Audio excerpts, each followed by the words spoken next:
Why, hello, I wanted to talk to you about EAPs, and I'm doing it while cutting these here Brussels sprouts. BSPs. Brussels sprouts, you say? Who eats Brussels sprouts? Your highest self does, Krista. That's who wrote down your food yesterday.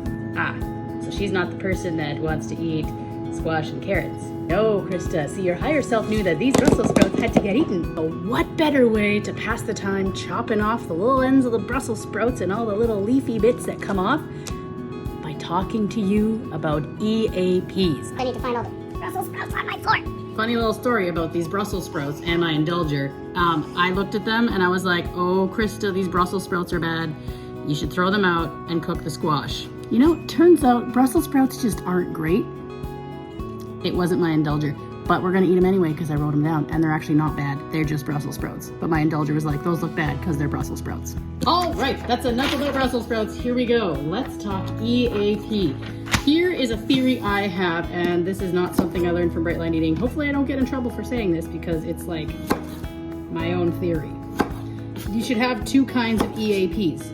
One is like your I need a rehab experience, the full Monty, the whole thing, a human connection, prayer or some other spiritual practice, a meditation, a gratitude, a service, and a distraction. Like when you need to set aside an hour and take care of yourself. You need one of these, yes. But I think you need a second EAP, and that is your really quick 2 to 5 minutes tops EAP that you could literally do anywhere, okay? So that's the first line of thinking. You need two. So here's an example of my two. Here is my really lay it on me thick EAP. My lay it on me thick EAP would start with drinking 2 full glasses of water, and then my human connection. My human connection is to Marco Polo, either Linnea or my mastermind group, or I'm gonna call it my retired Gideon. What do you call your former Gideon Games team? My retired Gideon Games team. And then what I do is, it says prayer or some other spiritual practice.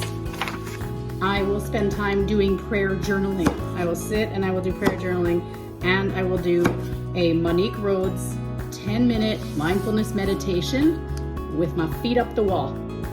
So that's my prayer or some other spiritual practice and my meditation. Next, I move into gratitude, and I do a thorough gratitude practice where I look at something small, such as a Brussels sprout, and I'm grateful for the Brussels sprout. And then I expand that. What else am I grateful for? I'm grateful that someone in the middle of December is capable of growing this Brussels sprout and bringing it here to my cold, dead winter area. And then I take that even bigger and I say, I am so grateful for vegetables and the life-giving force that they are in my life, and the farmers who farm them. So there's an example of how I do a nice, thorough, meaty gratitude practice. Small, bigger, biggest is how I call that. Next is service. So that, when I'm at home, might look like writing someone an encouragement letter, writing someone an email, an encouragement email. Or it might look like looking around my house and picking up my kids' toys that usually I would ask them to do, but giving them the grace of coming home from school to a nice, clean house that they didn't have to clean. So that might be an act of service I could do at home. Next would be distraction, and I have ADHD, so I have a lot of possible distractions. Crocheting, catching up on BLE materials, catching up on Marco Polos, going into the Facebook group and participating, getting involved there. That's more service, I guess, but it would also be distraction. Coloring, painting, watercolor, making a video like this one. Okay, so that's an example of an EAP that is meaty. That gives me like a solid hour. So if I'm like, I hate you all, I'm gonna eat the NMF. If that's where I'm at, I need a real meaty EAP. If I am out and about and I have a food thought, or I am going through my day and I'm realizing my willpower is just totally tapped out, and it's not necessarily feeling like an emergency, but I know that that first thought is what constitutes an emergency, and I just can't, I'm not in the mood for it, so I can't be bothered to go and do all that stuff, or B, I don't have time to do all those things. You need a quickie EAP. So what does my quickie EAP look like? It looks like this. 2 glasses of water, 2 Lynn Colston breaths, quick Marco Polo to Linnea, and then decide what I'm doing next. I usually bookend that with Linnea while I'm Marco Poloing. I'll say, okay, when I'm done doing this, I'm gonna go do A, B, C, and D, and I know my next meal is happening at this time, and that's when I'm gonna eat.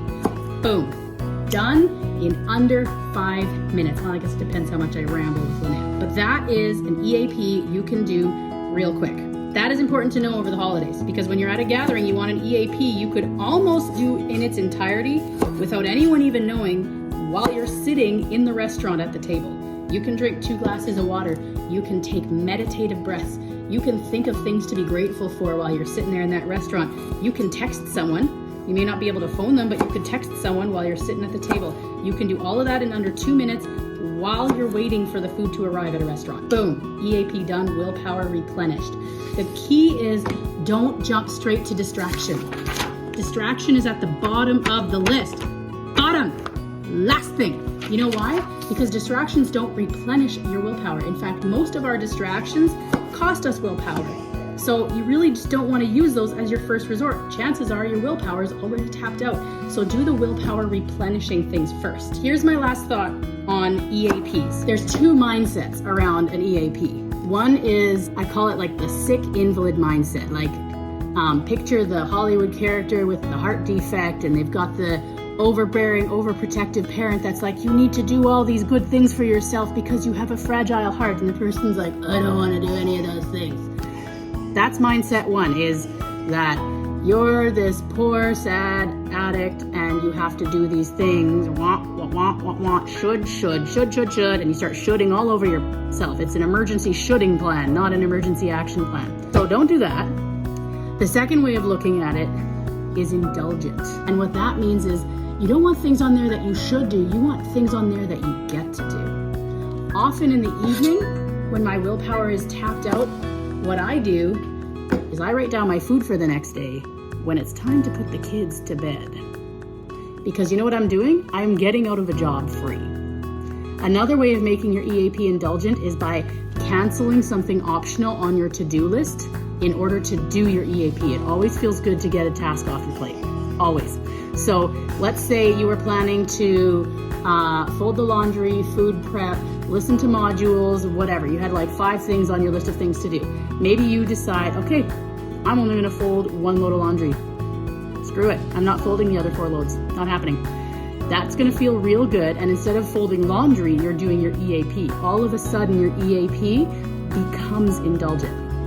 And so the next thing is to put things on your EAP that feel indulgent. That's actually why a lot of people have the legs up the wall on their EAP. Why? Because there is no other universe other than self-love that you're gonna sit there with your legs up a wall. Let's do it right now.